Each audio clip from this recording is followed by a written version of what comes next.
Waking up at 4 in the morning to catch a cancelled 7 a.m. flight, but instead having to spend 15 plus hours in airports and on airplanes due to computer issues doesn't sound very worth it, huh?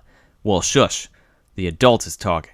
The one who plays video games, bought a Reaper mask, and is super satisfied that he got a Nintendo Switch lapel pin. Yes, that adult. The best way to start out the year 2017 is to play 3 days worth of video games, wait in lines to see an awesome new gaming system, and ask people to say horrible things about your brother who couldn't be there. Bite me. Well, it wasn't all fun and games. Oh wait, it was. But I won't get into the details about how the Switch feels right at home in my hands, or how the Joy-Con has motion controls that can hopefully be turned off for Splatoon 2's use of the Pro Controller, or how the separated Joy-Cons feel like those knockoff brand Fisher-Price controllers you'd find in the $2 or less bins at Walmart. No details about the Nintendo Switch. Yet.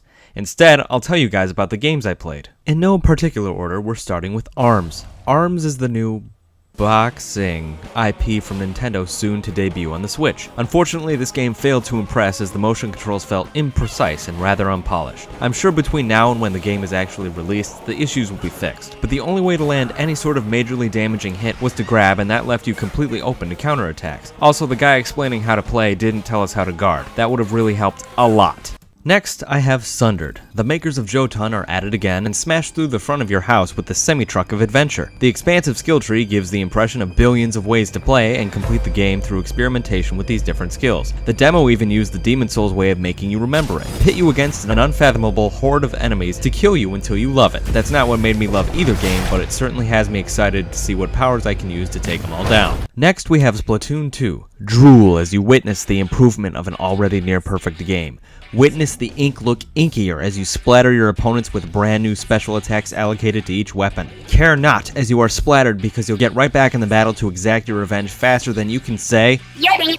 Splatoon 2 doesn't strangle itself trying to impress you. It makes you bow down and beg it to stop. It will be addicting, if not more, than the original and will entertain even the andiest of customers. Oh yeah.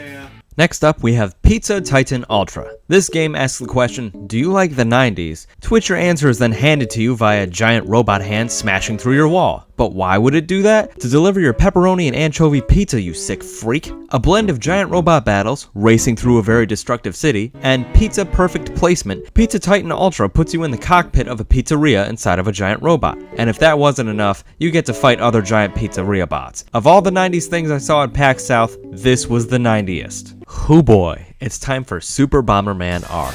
Don't even consider this a game. Think of it as a half-baked, neglected 33-year-old series that a company is making celebrate a mundane number of years for existing. This game highlights none of the things that make Bomberman great, and is a laggy, uncontrollable, intolerable, unplayable mess of controls that don't function. Ignore this and go back to playing their mobile game.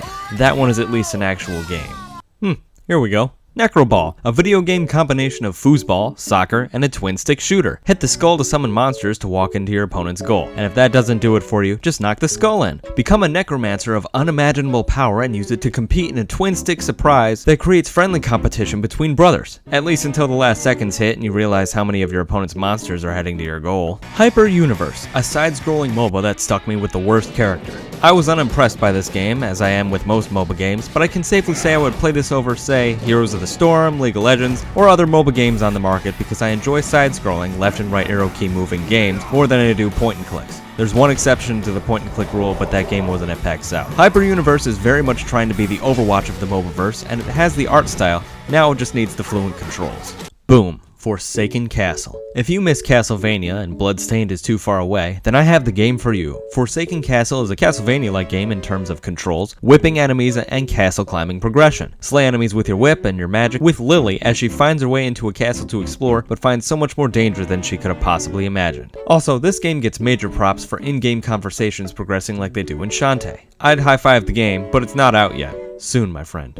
Soon. Just Shapes and Beats is exactly what it sounds like. Enjoy the music as you realize it's literally trying to kill you. Dodge away from and through anything purple on screen as the music becomes an entity that you can no longer fight, but have to give into and wait for it to end itself. As dark as this may seem, the demo featured a boss fight where the boss literally destroyed itself at the end of the song. Grab a friend, then 2 more, and couch co-op your way to the end of a level and breathe a sigh of relief because it's the hardest thing you'll ever do in any video game. Dauntless does it right. There's nothing more satisfying than giant hammer smashing an evil giant or monster on the head and dodging away because most monsters don't like getting their heads rattled. Dauntless delivers this and more in a game I didn't get to play, but watching others play was just as satisfying. Jump strike a giant chicken creature with your hammer, then run away while it wails in pain.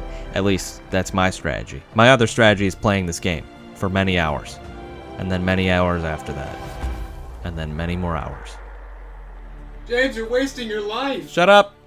Oh, finally, there's Breath of the Wild. This game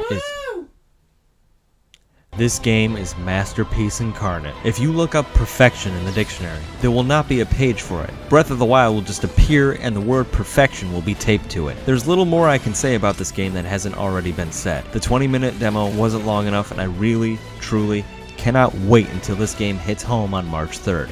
Thank you, Nintendo. You've given me another addiction. And there we go, a collection of games I played at PAX South. More fun than a warehouse full of monkeys, and definitely worth 15 hours in airports the next day. And with only so many weeks between now and PAX East, I'm getting really hyped for some of these games to make a return and improve even more. Thank you for watching, and Andy, if you're still watching, I want you to know, you smell like poop. Thank you everyone, see you later.